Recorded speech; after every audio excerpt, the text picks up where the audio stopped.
septembre à la une de l'actualité. Le président de la République félicite les athlètes qui ont décroché 3 nouvelles médailles d'or aux Jeux paralympiques de Tokyo. Safia Djellal, Skandar Jamil Othmani et Ismahan Boujadar relèvent le palmarès à 10 médailles au 10e jour de compétition. Ouverture ce matin des sessions ordinaires des 2 chambres du Parlement pour l'exercice 2021-2022. Nous écouterons les présidents du Conseil de la Nation et de l'Assemblée populaire nationale. Zoom également sur les prévisions de cette nouvelle saison parlementaire. L'équipe nationale de football entame à 20h les éliminatoires pour le mondial de 2022 avec un match contre Djibouti. Nous retrouverons Saïd Fellak en direct depuis le stade Mustafa Chaker de Blida. Bienvenue à tous. Tout d'abord, les félicitations du président de la République aux athlètes qui ont décroché aujourd'hui des médailles d'or aux Jeux paralympiques de Tokyo. Dans un message sur son compte Twitter, le président Abdelmadjid Tebboune a écrit « Félicitations aux champions de l'Algérie, Safia Djellal, Skandar Jamil Othmani et Ismahan Boujadar pour avoir décroché des médailles d'or et battu des records du monde à Tokyo. Puissiez-vous rester la fierté de l'Algérie, un exemple à suivre pour vos camarades ». Et le palmarès de l'Algérie aux Jeux paralympiques de Tokyo a donc été enrichi de 3 nouvelles médailles d'or. La première est pour Ismahan Boujadar au lancer de poids F33, une autre décrochée par l'athlète Safia Djellal au lancer de poids F57 et une troisième remportée par le sprinter Skandar Jamil Othmani au 400 mètres T13. Des finales disputées pour le compte de la 10e journée avec à la clé 2 nouveaux records du monde. Le total des médailles s'élève désormais à 10, dont 4 en or, 2 en argent et 4 en bronze. Et on retrouve directement pour parler foot justement dans quelques instants. On va parler de l'équipe nationale de football. Les Verts rencontrent l'équipe djiboutienne dans le cadre des éliminatoires de la Coupe du Monde de 2022. Pour en parler avec nous en direct du stade Mustafa Chaker, Saïd Fellak. Bonsoir Saïd, est-ce que vous m'entendez? Quelle ambiance ce soir avant le début du match? Bonsoir Sabrina, l'ambiance elle est un petit peu calme puisqu'il n'y a pas de supporters, vous le savez très bien, en raison de la pandémie due à la Covid-19. Ce que je peux vous dire, c'est qu'il pleut ici au stade Mustafa Chaker de Blida et c'est un climat qui est intéressant, qui est intéressant pour jouer au football. Hein. Donc, les joueurs de l'équipe nationale sont rentrés il y a quelques minutes de cela pour superviser cette pelouse. Il faut le dire que cette pelouse n'est pas dans son meilleur état. Le coach national Jamal Belmadi en a parlé hier en conférence de presse et on est donc à quasiment 1 heure du coup d'envoi de ce premier match des éliminatoires de la Coupe du Monde prévue en 2022 donc au Qatar. Et sans plus tarder, Sabrina, je vous donne la composition donc du 11 rentrant de l'équipe nationale. Alors elle vient de tomber cette composition. On a Raïs Mboulhi évidemment dans les buts, l'incontournable Raïs Mboulhi en tant que gardien numéro 1, Zefan sur le côté droit de la défense avec Ben Sebaini sur le côté gauche. L'axe central est composé bien évidemment de Mandi et Belamri. Pour ce qui est du milieu du terrain, alors on retrouve Ben Nasser, Zerrouki et Bellaili évidemment. Alors qu'en attaque, on a le trio Riyad Mahrez, Slimani et Bounjer. Donc on est quasiment à 55 minutes maintenant du coup d'envoi. On espère évidemment une victoire éclatante et un début en fanfare de ces éliminatoires pour l'équipe nationale. Bonne chance. Bonne chance à l'équipe nationale. Merci Saïd Fellak en direct du stade Mustafa Chaker pour le premier match de l'équipe nationale dans les éliminatoires du mondial 2022. Un match qui, je le rappelle, sera retransmis en direct sur les chaînes de la télévision publique El Oula et Assadissa à partir de 20h. Je vous le disais en titre, le Parlement a repris du service ce matin. Le Conseil de la Nation a ouvert sa session ordinaire pour l'exercice 2021-2022.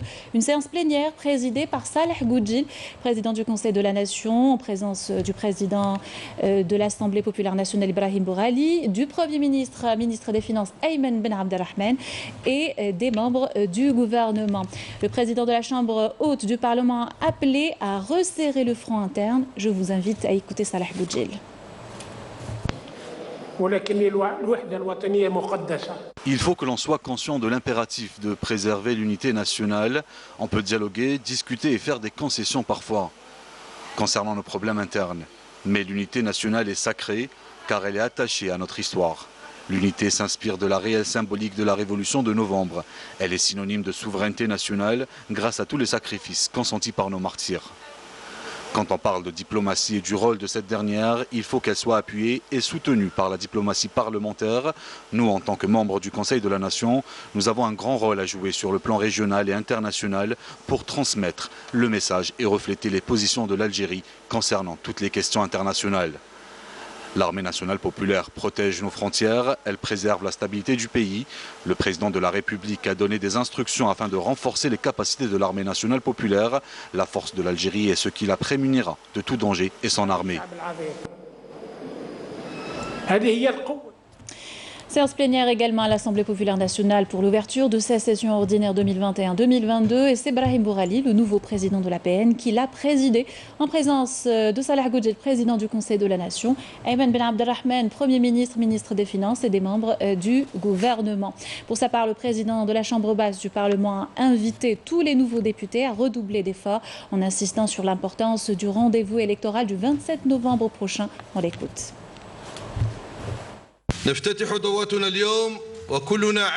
Nous ouvrons cette session dans l'objectif de renforcer notre législature conformément à la nouvelle constitution qui a été adoptée par les Algériens. À cette occasion, nous rappelons à l'ensemble des membres du gouvernement que nous sommes prêts à aider et à coordonner dans le but de répondre aux inspirations du peuple algérien qui attend beaucoup de nous, notamment en matière de développement qui demeure la responsabilité de tous et qui impose une grande rigueur pour rattraper le retard accumulé ces dernières années. À cette occasion, je rappelle la responsabilité de tous à travailler à rattraper les manques qui ont touché tous les secteurs. Cette prochaine étape va nécessiter l'investissement dans plusieurs secteurs. Elle va nécessiter de notre part plusieurs de rigueur pour faire face aux défis internes et aux menaces externes et faire bloc pour construire une Algérie nouvelle sous la présidence de Abdelmadjid Tebboune, président de la République. La crise sanitaire que nous traversons nécessite de nous plus de cohésion interne afin de faire face à cette pandémie. Construire une Algérie forte se fait grâce à ses institutions et grâce à son armée qui veille sur l'intégrité territoriale du pays. Je rappelle à cette occasion que notre pays a bientôt rendez-vous avec les élections locales, une autre étape importante dans la consolidation démocratique de nos institutions.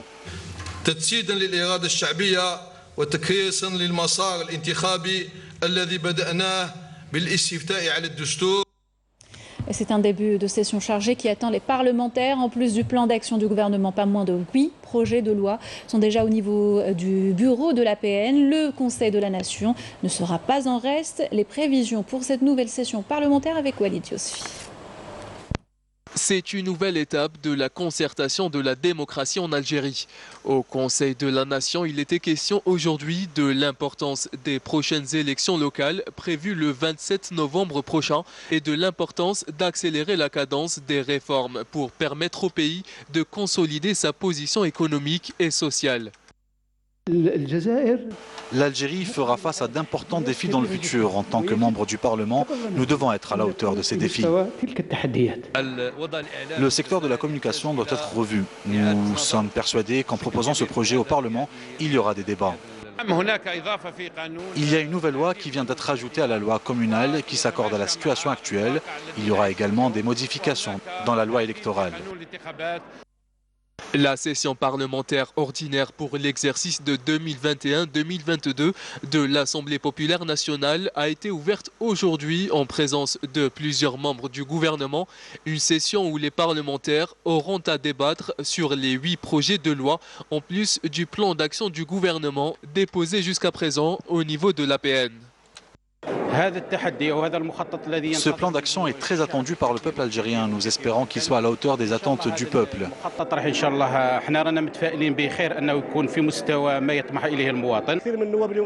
Les parlementaires sont prêts pour débattre des lois concernant des questions sociales et économiques du pays.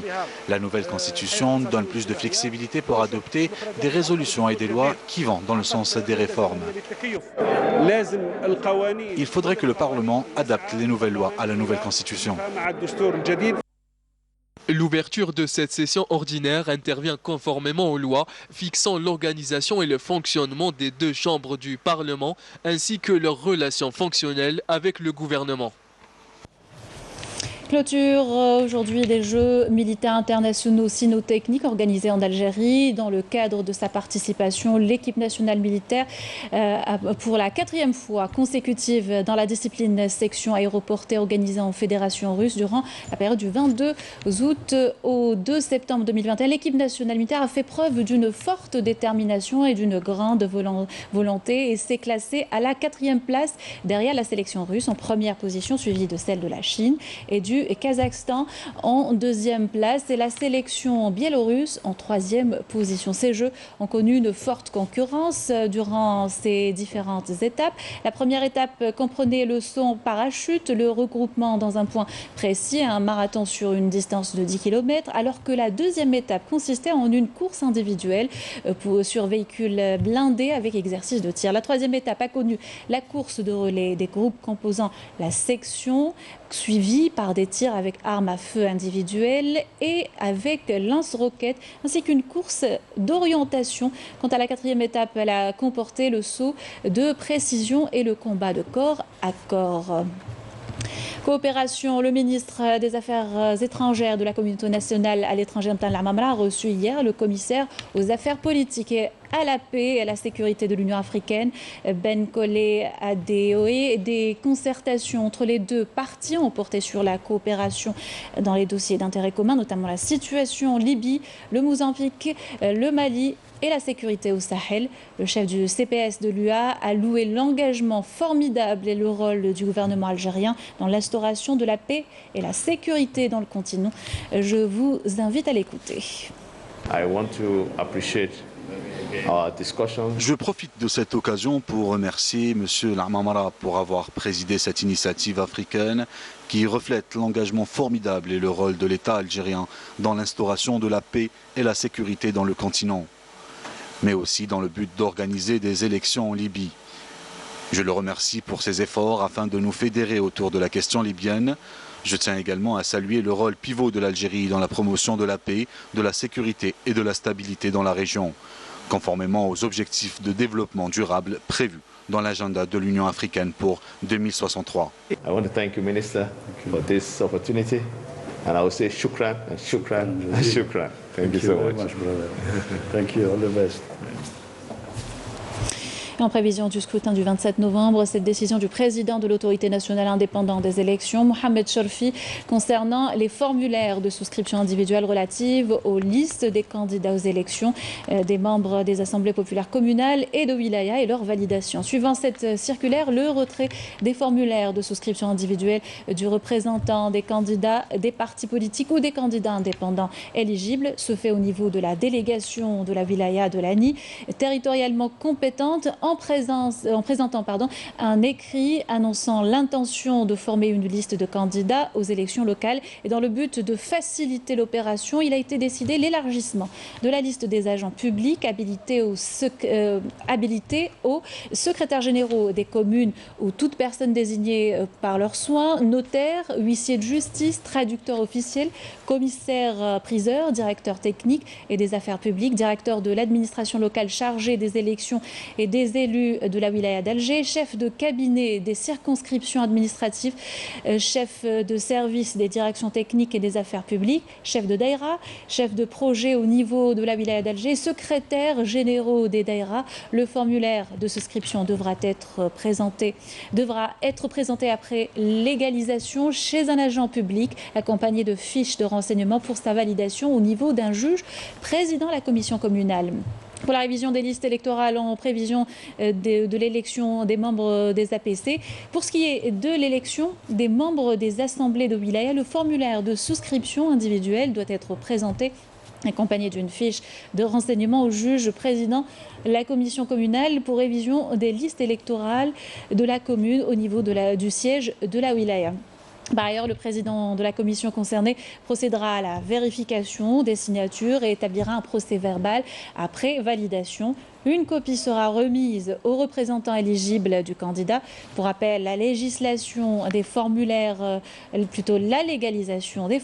de souscription individuelle au profit des listes des candidats exemptés de frais d'inscription et frais judiciaires. L'ANI rappelle également aux personnes désirant se porter candidate l'interdiction d'offrir une contrepartie financière aux signatures des formulaires de souscription individuelle dans les élections locales. Fin du communiqué de l'autorité nationale indépendante des élections. Puis le ministre de l'Intérieur, des collectivités locales et de l'aménagement du territoire, Kamel Beljoud, a présidé aujourd'hui une réunion par visioconférence avec les Wali, dans laquelle il a abordé plusieurs questions en relation directe avec les aspects sociaux, sanitaires et économiques des citoyens. Des orientations ont été émises à l'issue de cette réunion. Premièrement, garantir la réussite de la rentrée sociale à travers la mobilisation de tous les moyens nécessaires avec un accompagnement de la famille éducative et la garantie du bien-être des élèves et de leurs encadreurs en respectant les mesures sanitaires en vigueur dans les structures éducatives. Deuxièmement, redynamiser la cadence de la relance économique étant le seul moyen de création de richesses et d'emploi et en prenant toutes les mesures administratives et les mesures de facilitation, à même de créer un climat d'affaires adéquat au niveau local et le parachèvement des projets en cours et le soutien des investisseurs, notamment jeunes, afin de booster davantage cette dynamique. Troisièmement, accélérer la cadence de l'opération de vaccination contre le Covid-19 afin d'atteindre l'immunité collective dans les meilleurs délais et la maîtrise de la situation épidémiologique et de la courbe des contaminations, mobilisant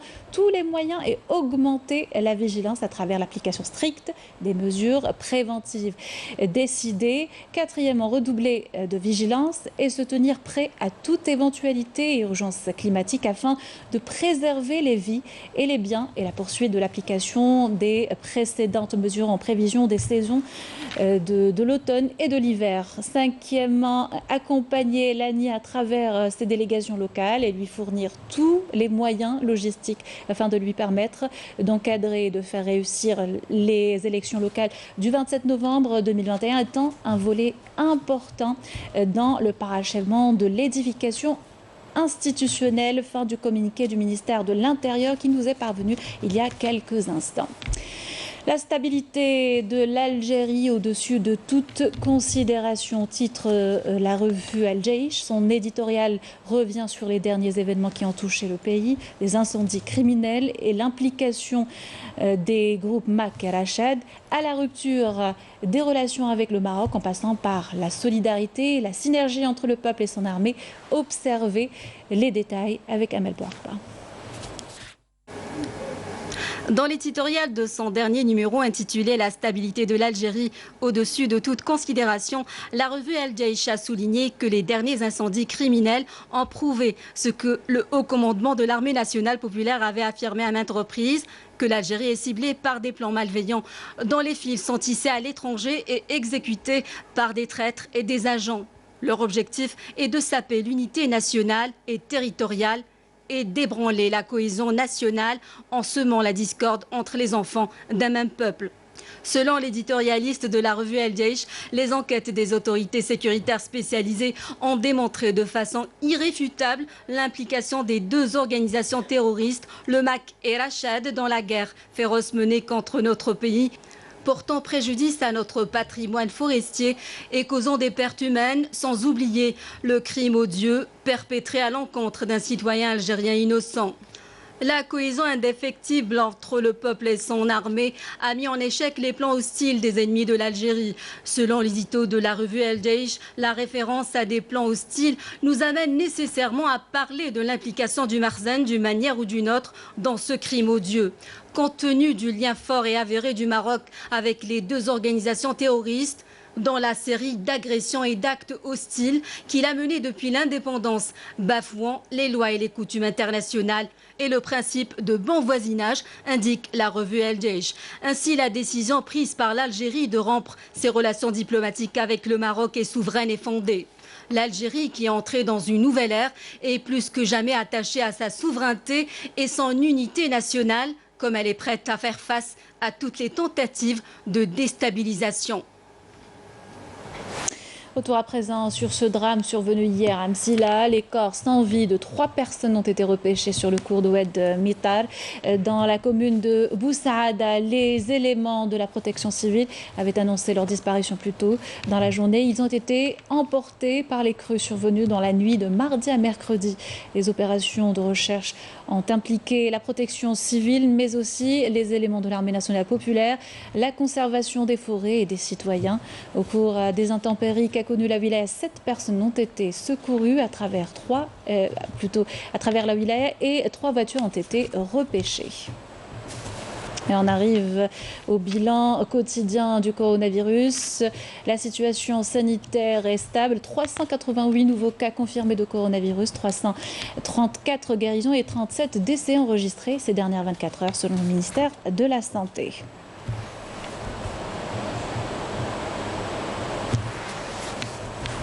Et le PH Ammar Djilani à Al-Oued a été renforcé de nouveaux générateurs d'oxygène d'une capacité de 30 000 litres par heure, ce dont sera d'une grande aide pour les malades de la région, nous dit Yasmine Massaoudi. L'établissement public hospitalier Ben Ammar Djilani de la wilaya d'Al-Oued a bénéficié d'un 2e générateur d'oxygène, un don d'opérateurs économiques de la région. Objectif, soulager et venir en aide aux malades souffrant de détresse respiratoire.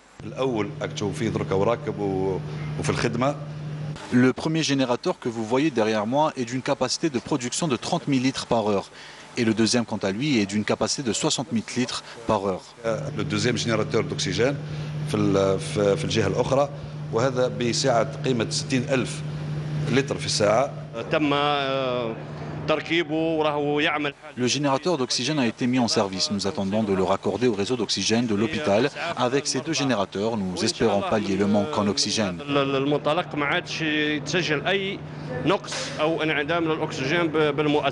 L'installation et la mise en service a été opérée par une équipe de spécialistes relevant d'un bureau d'études agréé par le ministère de la Santé. Je remercie les donateurs pour ce geste honorable. Je souhaite par la même occasion un prompt rétablissement à tous les malades. C'est une très bonne initiative. Nous sommes très reconnaissants de ce don octroyé à l'hôpital Ben Ammar Djilani. Avec l'afflux des patients vers le service Covid, cette donation tombe à point nommé. Elle permettra sans doute la prise en charge d'un plus grand nombre de malades.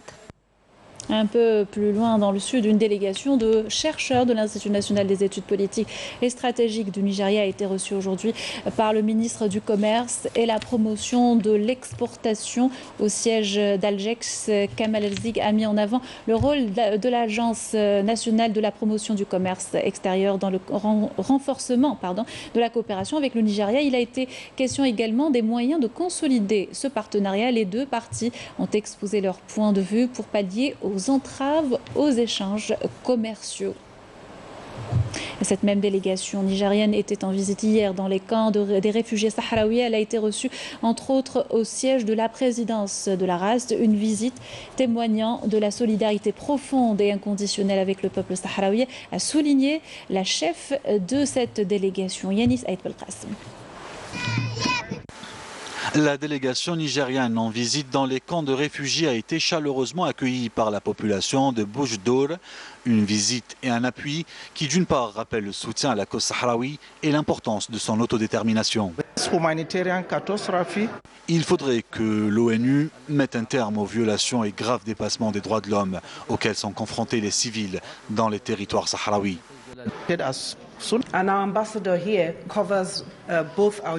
Je suis présente ici officiellement, à l'instar des autres nations, pour trouver des solutions au conflit le plus tôt possible.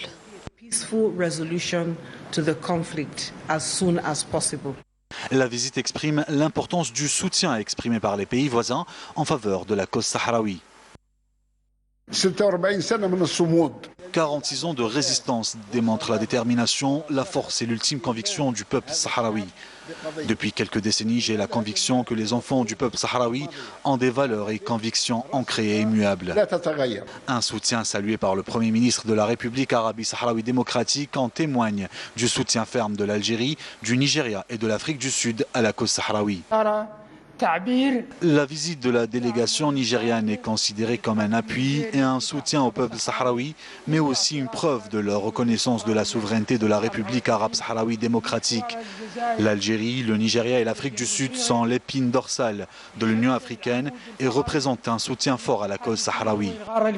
La solidarité internationale pour la cause sahraoui ne faiblit pas, un appui moral et diplomatique qui redonne plus de courage et de résistance au peuple sahraoui.